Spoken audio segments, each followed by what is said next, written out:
good afternoon, everybody, and welcome to our IFIAD webinar series this afternoon. And it's within IFIAD's Agri-Food Research Series. So my name is Dr. Una Murray. I'm from the University of Galway, and I'm Vice Chair of IFIAD. And we have our chair here as well, Aidan O'Driscoll, and also Patrice Lucide, who's here at the webinar. So IFIAD is a multi-stakeholder platform of organisations working in agricultural development, and it's supported by the Irish Aid. So we established IFIAD to build on the opportunity to better leverage Irish expertise in the area, and for the benefit of development programmes overseas. And we tried to bring together, like in today's webinar, researchers, practitioners, along with those engaged in policy. So it's really with a view to strengthen the research policy practice interface in Ireland's contribution to agricultural-driven poverty reduction in low-income countries. So that's IFIAD. And today we're delighted to showcase two research projects that are focused on nutrition, Ignite and Hanaano. So we have two presentations today, which will be followed by questions and answers. And we invite you to post your questions in the chat on the screen. And also just note that we will be recording today's webinar. So the first presentation, I'd just like to introduce our first presenters. They're from Concern Worldwide. So I'd like to introduce Dr. Achiba Gargule and Suzanne Flood from the Hanaano project. So Dr. Achiba is an associate researcher with the Feinstein International Centre, Tufts University, and he's based in Nairobi in Kenya. And he's the research coordinator for this project, the Hanaano research, which is about preventing child waste in a certain region in the Mandera Triangle. And he's also part of the study's qualitative research team. So his research focuses on the transformation of African pastoral systems, and with a particular interest in how pastoralists adapt to the changing conditions, such as ecological, political, institutional changing conditions, and how this affects their lives and their livelihoods. So it's a very interesting and contemporary focus, and we're looking forward to the presentation. And just before that, I'm going to introduce Suzanne Flood will introduce the programme and the first few slides. So she's the director of this programme for Concern Worldwide, which is also implemented by the East African or the Intergovernmental Authority on Development, IGAD, and NGOs, and it's funded by Irish Aid. And she'll probably explain the project or the programme more than I can. So over to you, Suzanne. Thank you. Great, Una. Thanks so much. Let me try and share now and see if I can get this right this time. Can you guys confirm that you can see my slides? Yes, thank you. Perfect. Great. Perfect. Thanks so much. As Una mentioned, the Hanaano programme, I have 4 slides. I promise I'll keep to time just to kind of frame what Achiba is going to say. So it's an Irish Aid funded programme to prevent child wasting. So as Una mentioned, nutrition programme, there's been a lot of investment on treatment, life-saving treatment, which is crucial. But really, Ireland is one of the donors that have said, we need to figure out what works to prevent child wasting, to prevent acute malnutrition before it happens. So this is on the borderlands of Somalia, Kenya, and Ethiopia. We're working in 105 communities across 6 districts and fully locally led, so 3 excellent local partners. And our research partners are Tufts and Kenyatta University. So the context is extremely challenging. You can see the white dots on the communities that we're working with on the borderlands area. We have 2 rainy seasons, obviously, really affected by kind of climate. Unpredictable rains and unpredictable weather patterns are driving food and nutrition security.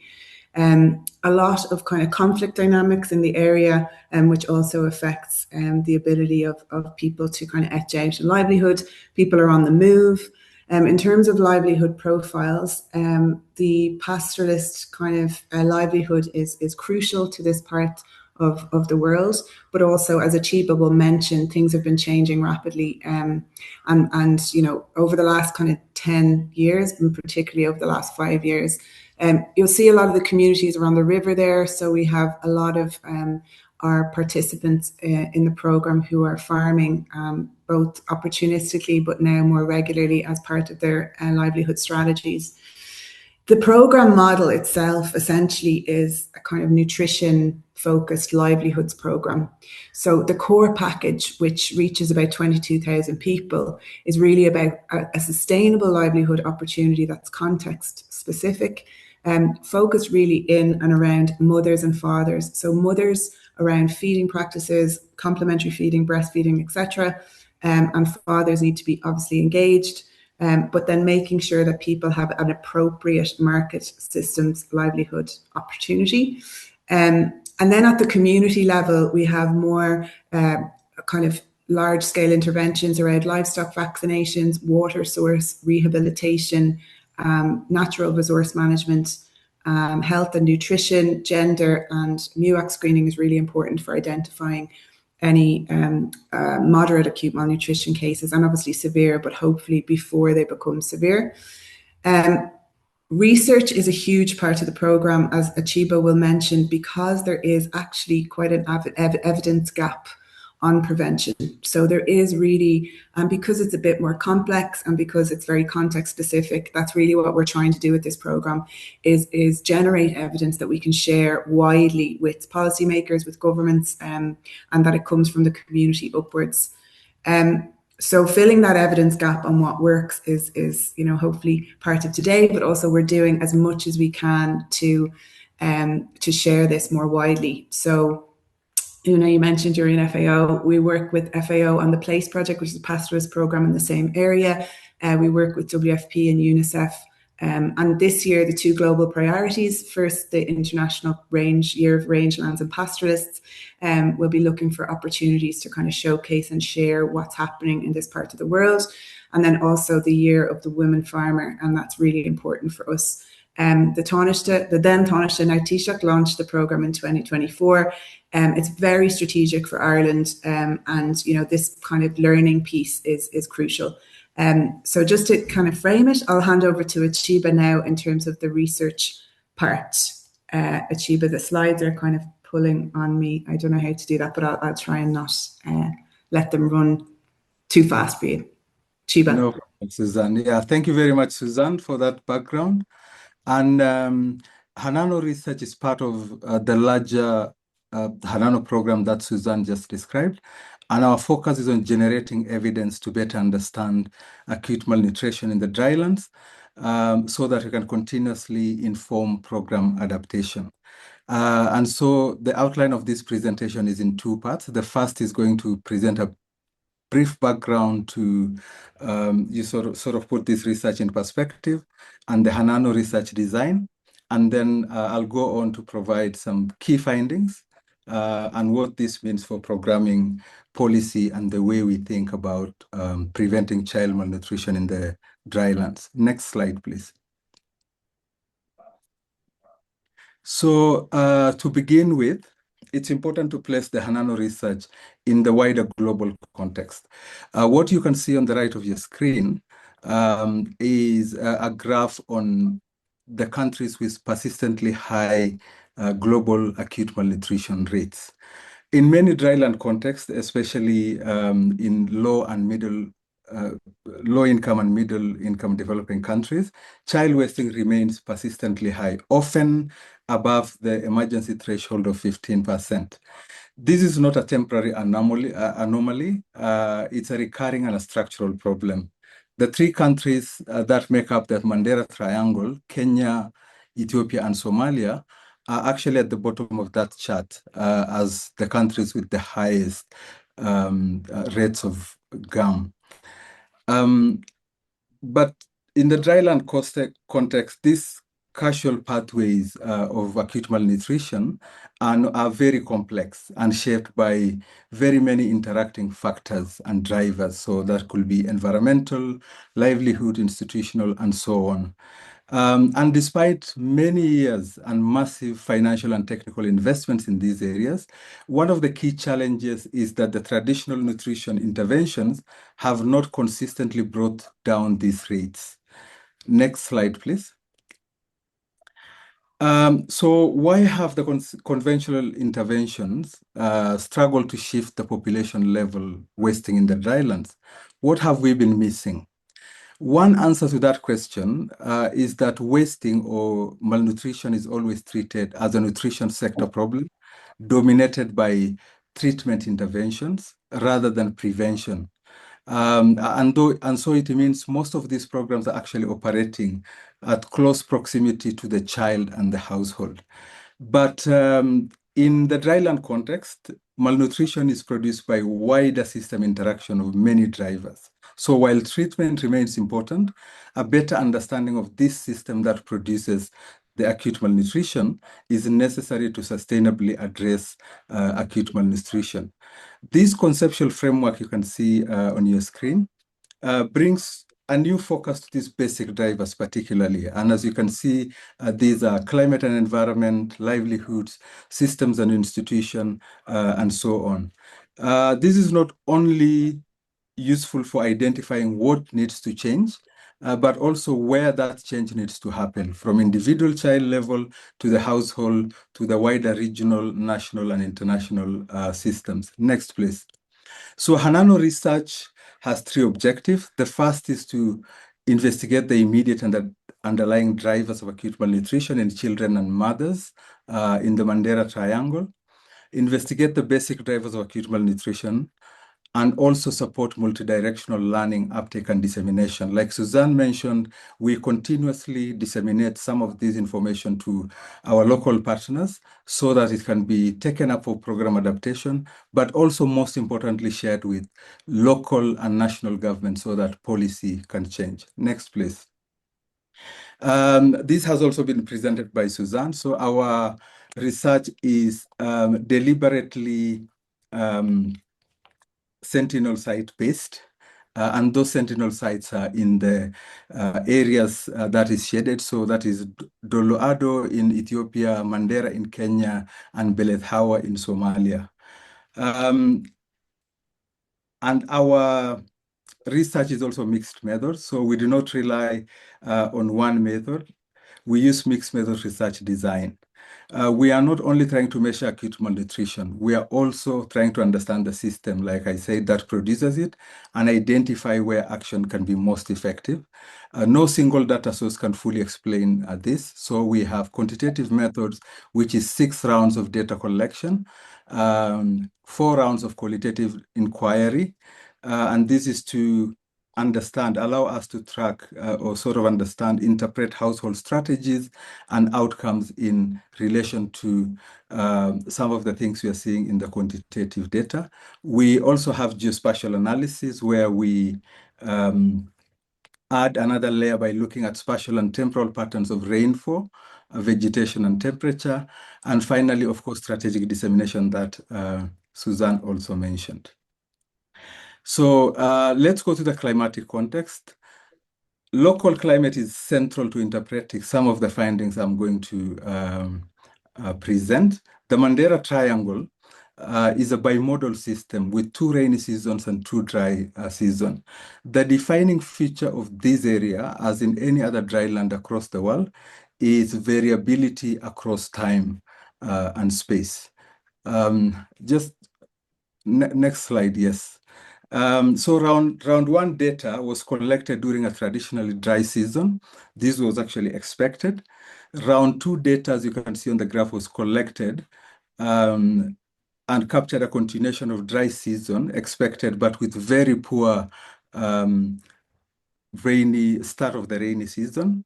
And round 3 was collected during extremely poor rains or failed rains, as it's called. But I think one of the things to note here is the study captured periods of expected seasonal stress, but also unexpected failures.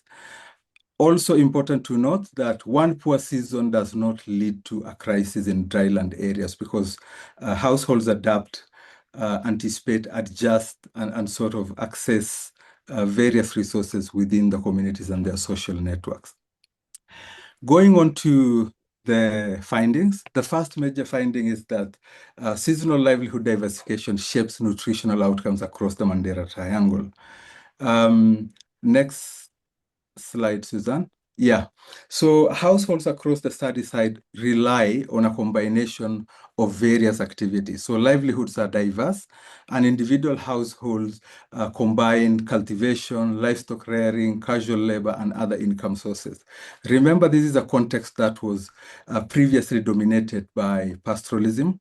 So these transformations are happening very fast, but also extensively across the region. Households often manage these risks through portfolio of activities. This is not accidental, this is adaptive. So one activity might work in one season, but not the other. One site might benefit from cultivation and access to the river, and so on. So strategies vary by site. Round of data collection, of course, here as you can see, round 1, round 2, and round 3, and opportunities available.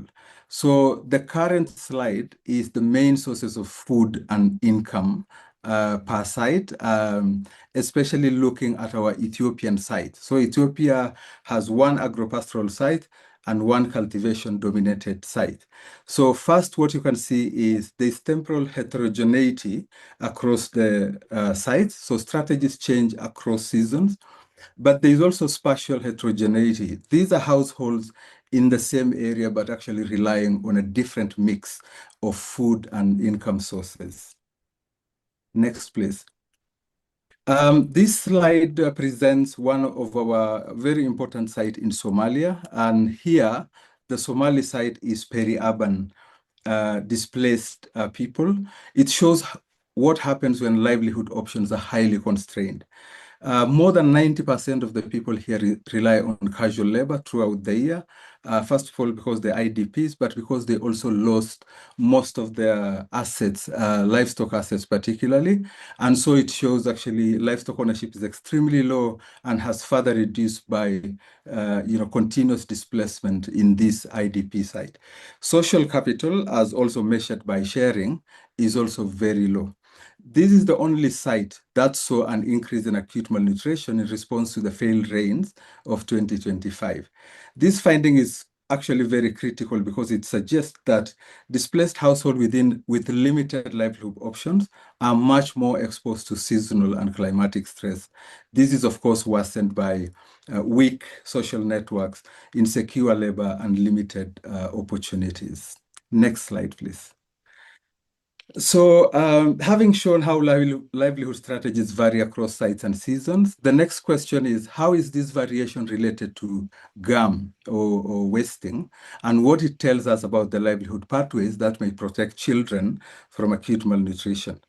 Across the 3 sentinel sites, households with lower GAM appear to be those with greater ability to shift between primary livelihoods across the seasons.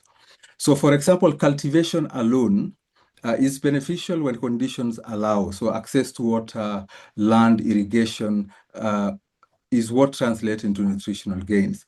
Livestock alone cannot also be protective because it only provides critical buffers when crops fail and during prolonged dry season. And the strongest nutrition protection comes from being able to move from one activity to the other and from exploiting seasonal opportunities in markets, working with variability, and access to resources and inputs. Next, please.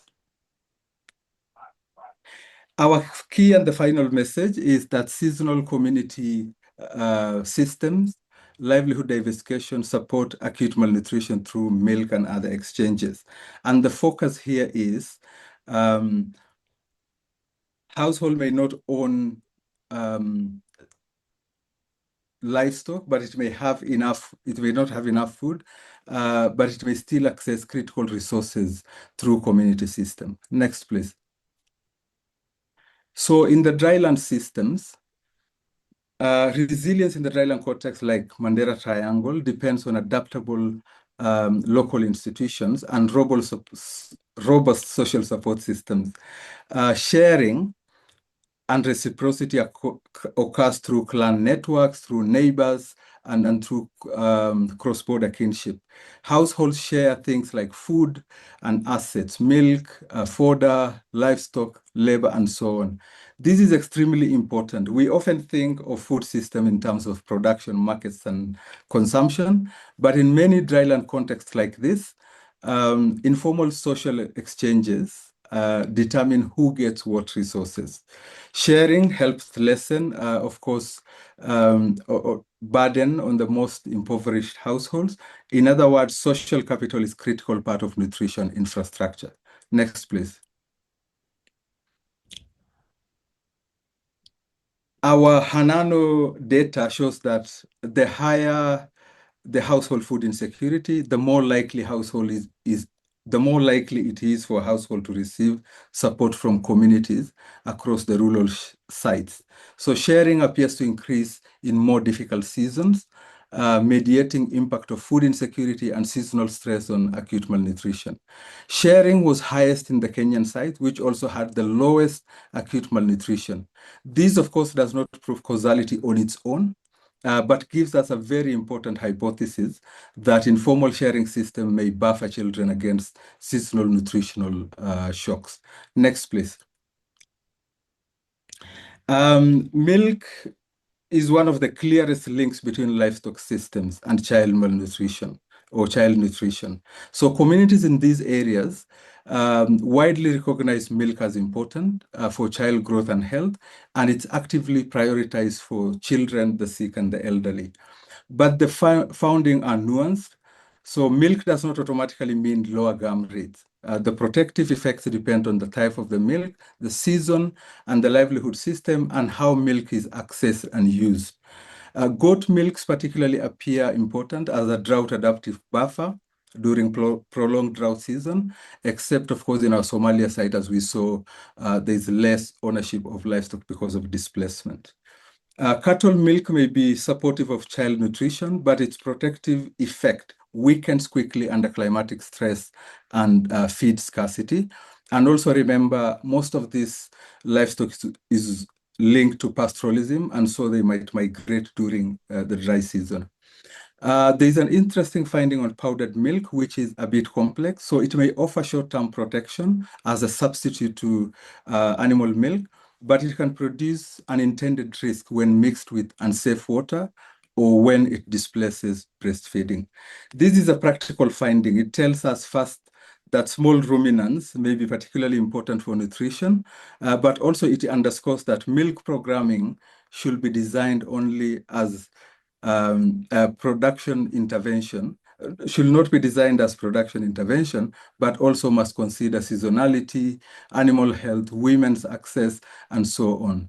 And also it needs to be species specific. Next, please. And this just presents the efficacy spectrum of milk. So goat milk, very highly resilient, but of course, goats do not produce a lot of milk. And so very important to note that. And then, of course, in the middle, there's powdered milk, which also carries its own risk. And on the other end, highly sensitive to climate is cattle milk. Next, please. So we go to the implication of this research. The findings point to several implications for prevention. First, Hanaano research finding clearly suggests that child wasting prevention in the drylands, like Mandera Triangle, cannot be delivered through siloed interventions. Adapting a system-based approach is an operational necessity for anyone working in this region. Interventions must recognize the dynamism in the livelihoods, also raises an important do no harm issue. Targeting and assistance should reinforce existing strategies and local support systems and not undermine it. Second, the evidence on sharing and communal and social capital is one of the most policy relevant findings here. Community systems already mediate access to milk, food, fodder, and so on, and support for vulnerable households.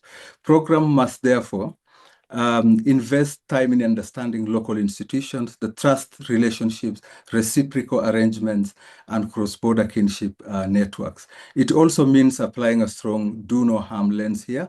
External assistance can unintentionally weaken local support system, and especially if it's poorly targeted or insensitive to how communities redistribute resources. And finally, these findings have direct implications for targeting. In high social capital rural settings like Kenya, like our Kenyan site, household level targeting may not always be the most effective. If programs target too narrowly, they may disrupt local redistribution system. This means community level targeting or blanket coverage for high risk groups may work better. But in more urban and displaced settings like the Somalia side, where social capital assets have eroded, household level targeting may be necessary. Thank you, and I look forward to your questions. Thank you very much, Dr. Gargule. Fascinating, really, really interesting. Yeah, my microphone is on, and really interesting findings actually on social capital and I suppose you could call it informal social protection systems or informal social assistance, but depending on the country is what I picked up. But I think we're going to go have a discussion when we've got both presentations done. And then we'll have a chance for much more discussion or, comments or, questions. We'll move on to the second speaker before we have the discussion. And here I'd like to introduce our second presentation, which is from Professor Audrey Tierney and from the IGNITE project. So just to introduce Audrey, she's a professor of nutrition and dietetics at the University of Limerick. Dietetics. And leads the Food, Diet, Nutrition Research Group within the Health Research Institute in Limerick. So her research focuses on translating evidence into kind of real world practice and policy. So implementing science, digital health, nutrition systems, strengthening, and lifestyle medicine. Translating this into real world practice and policy. And Professor Tierney is the principal investigator of the IGNITE project, which she's going to describe to us now. So over to you, Audrey, looking forward to your presentation. Great. I'll share my slides now.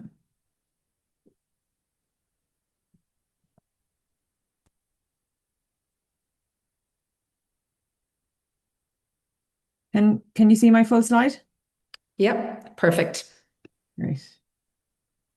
Okay, so good afternoon, everyone, and thank you for the opportunity to present on behalf of the IGNITE team.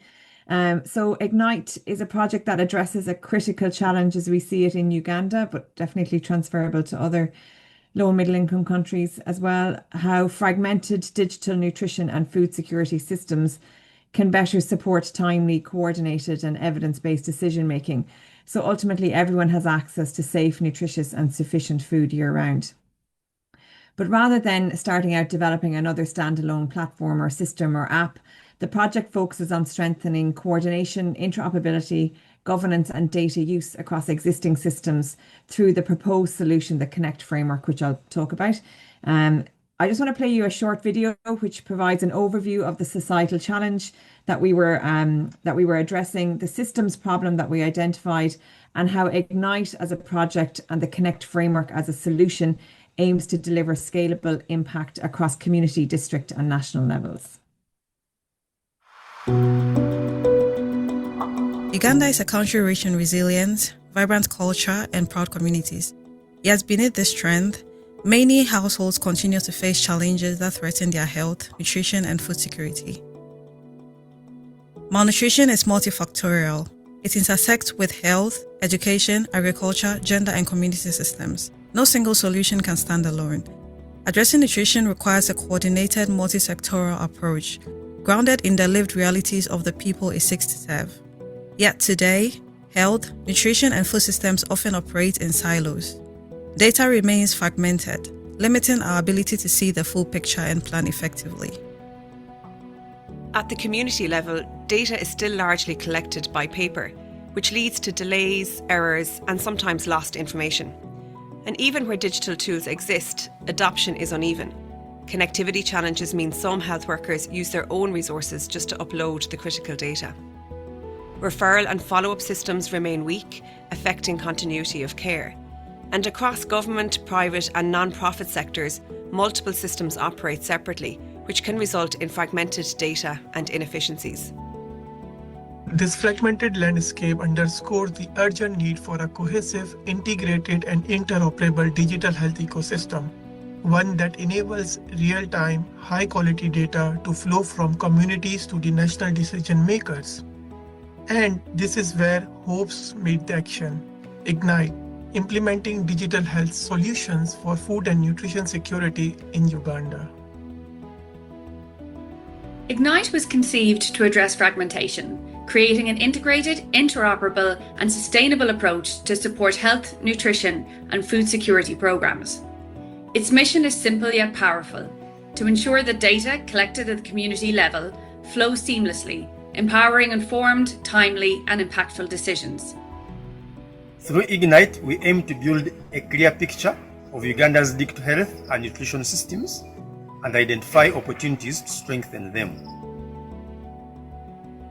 The partnership with the University of Limerick, Macquarie University and Goal Uganda brings together academic rigour, field expertise and programmatic experience. From the start, we have engaged with the Ministry of Health, with Goal Uganda and other local stakeholders to validate the assumptions and contextualise the findings, which ensures the project reflects real needs and the realities on the ground. The IGNITE team deeply appreciates the Ministry of Health, the Uganda Bureau of Statistics, and other key actors for their strong engagement. The survey mapped existing digital systems, their functions, challenges, and resource needs. Building on this, consultative workshops at national and subnational level enable us to listen deeply to those at the heart of the system, helping identify root causes, prioritize solutions, and shape actionable next steps. Across communities, frontline workers are doing extraordinary work, often with limited support. Data collected in different formats and separate platforms make it difficult to see full picture and slows timely decision-making. IGNITE proposes the CONNECT framework, a community-to-national data coordination and translation model addressing fragmentation in Uganda's nutrition and food security systems. Rather than creating new platforms, it integrates existing ones through standardisation, interoperability, governance and capacity strengthening. Operating across 3 layers, it improves data quality, enabling timely, harmonised insights for better planning, monitoring and effective response to malnutrition and food insecurity. With the potential to pilot a scalable and sustainable solution, we can move from fragmented system to a connective, responsive, people-centered digital ecosystem. This is not just about technology, it is about strengthening capacity, empowering communities, and transforming data into action. With IGNITE, we are taking very important step towards a future where every Ugandan benefits from timely, reliable, and digitally supported health and nutrition services. At the heart of IGNITE lies a bold vision, bridging community-level data to the national health system and connecting health, nutrition and food security where they matter most. This is more than a project. It's a shared journey. Join us, partners, communities and stakeholders as we turn data into hope, insights into action, and fragmented systems into a cohesive digital ecosystem. Together, we can build a healthier, stronger Uganda for every child, every mother, and every family. So to recap on the problem definition and the validation phase that we outlined in the video, IGNITE, we used a multi-method, stakeholder-engaged approach. We conducted a national mapping survey of digital health and nutrition systems. We undertook consultative workshops to identify key system challenges and priorities, and then ran focus group discussions with national, district, NGO and frontline stakeholders to validate the findings and capture the real-world operational insights. And as we said there, these phases ensured that the project was grounded in lived system experience across community, district and national levels. So the first key finding was that while digital systems are widely used, true integration remains limited, and only 1 in 5 respondents reported fully integrated data flows, with most relying on partial integration and manual processes. When stakeholders prioritised the barriers to integration, the strongest message was that the challenge is not technology alone. Training and capacity building, technical expertise, data format differences, and infrastructure were identified as the most pressing issues. And importantly, stakeholders also helped prioritise solutions. So while long-term ambitions included interoperable systems and shared platforms, the immediate priorities were stronger coordination and governance, improved infrastructure, and standardised data. The stakeholder mapping then helped us to identify not only who needs to be involved, but where action is most needed to improve food security and nutrition data systems. So we undertook mapping using a 2x2 table to see who had the highest influence with highest interest, etc. So unsurprisingly, ministries and government agencies, development partners and district authority emerged as the highest influence and highest interest stakeholders. So these are the organisations that would ultimately drive governance, implementation and sustainability of any solution that we were to develop with the stakeholders. But the mapping also identified or highlighted the importance of engaging actors beyond the health sector, so including agriculture, statistics, local government and development partners. So reinforcing that food and nutrition security requires that genuine multi-sectoral approach. And then stakeholders worked together across a number of months to prioritise the actions, and 5 clear themes emerged. So strengthening governance and coordination, improving data sharing and digital systems, supporting policy and resource mobilisation, building workforce capacity and ensuring ongoing engagement and implementation support. And what is particularly important is that the recommendations were not primarily about new technology. So they again prioritised clearer coordination mechanisms, defined roles, stronger information sharing, workforce development, and sustaining the engagement and the stakeholder engagement. To better understand where the data challenges occurred, we mapped pain points across community, facility, and system levels. And what emerged was a consistent picture of barriers at every stage of the data pathway. So at community level, challenges centred around workforce capacity, infrastructure connectivity, and continuing to rely on paper-based reporting. At facility level, these challenges were compounded by staff shortages, reporting burden, delayed digitisation of the data, and limited capacity to use the data effectively for decision making. And then at the broader system level, stakeholders highlighted a lack of standardisation, limited interoperability between the systems, fragmented data management processes, and organisations working in silos. So to bring them together to synthesise the findings and to capture what we consistently heard from district teams, NGOs and frontline implementers was that data does exist, but it's fragmented and paper and partial digital systems still largely dominate. And even where digital tools do exist, they often run alongside these paper registers. Importantly, food security data is often missing, so collected separately, often by NGOs, FAO, who are one of our key stakeholders, are part of surveys like UBOS run, often not integrated into national reporting systems, meaning that it rarely informs timely programme planning or responses to malnutrition and food insecurity. Frontline systems are constrained and offline working environments are very much the norm. Governance, coordination, interoperability gaps persist, so where frontline systems remain constrained by this reporting burden and limited infrastructure. And the key insight was that these are socio-technical challenges. So they're shaped not just by technology, but by people, workflows, governance, and systems reality. And ultimately, these community and district constraints shape what the national systems receive or largely fail to receive. So across all of our engagements with key stakeholders outlined here, we heard a remarkably consistent message. They're not asking for new platforms or complex architectures, but they're asking for simpler workflows, fewer systems to log into, and shared indicators that they can trust. They want one place to make sense of data and critically evidence that the data they collect actually informs decisions and action. So this language strongly shaped our solution design. It led us away from a technology-first approach or a data lake narrative towards a coordination and translation-focused framework grounded in user needs and systems reality. So pivoting from the problem to the solutions, what stakeholders were describing was a missing middle, a coordination and translation layer between data collection and data use.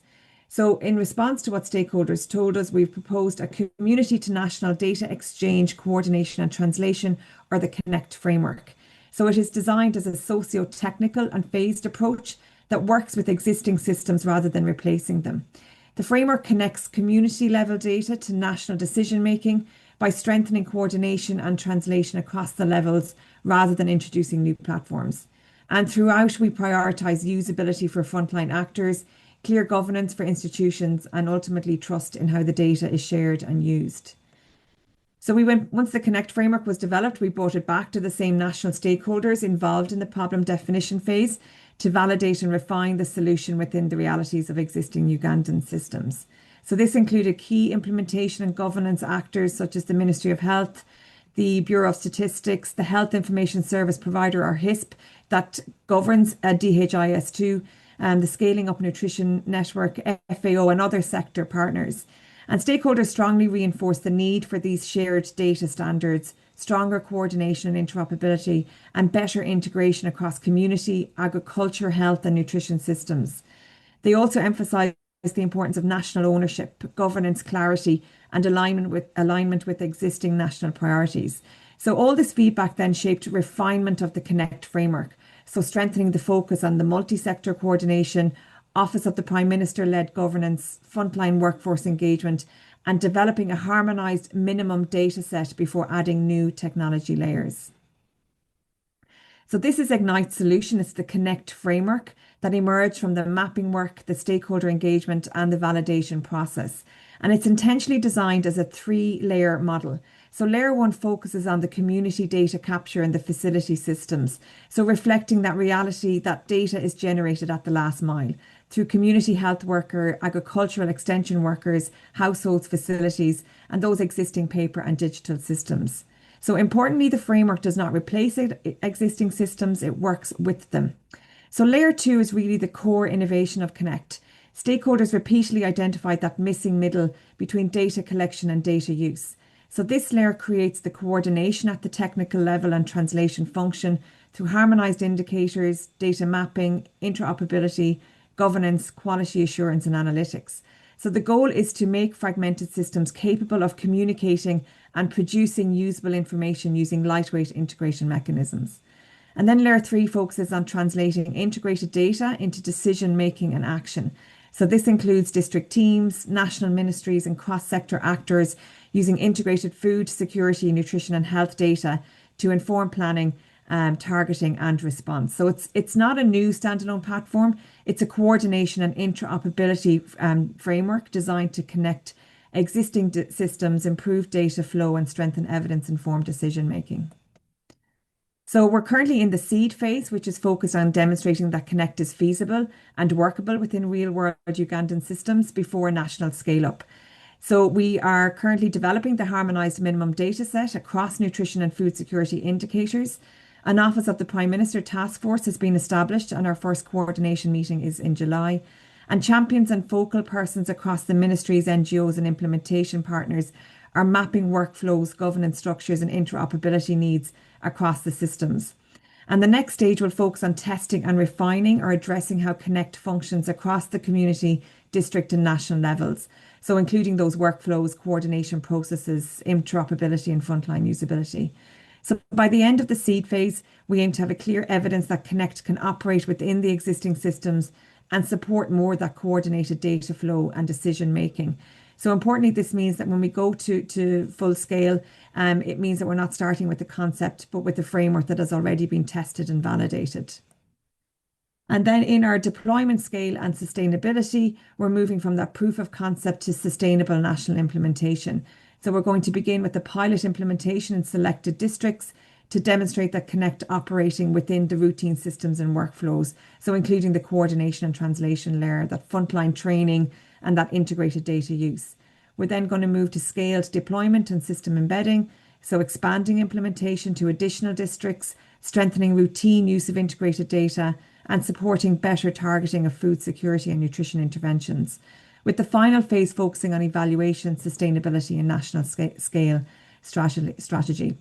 Importantly, the cross-cutting enablers shown at the bottom, stakeholder engagement, offline first implementation, capacity building, governance, interoperability and embedding within the existing systems are what makes this approach feasible and sustainable long term. So to close, Ignite is intentionally, it's the last slide, it's simple, it's an ambition. We're not proposing another digital platform. It's focusing on strengthening the coordination, governance and trust needed for existing systems to work together. Thank you. Great.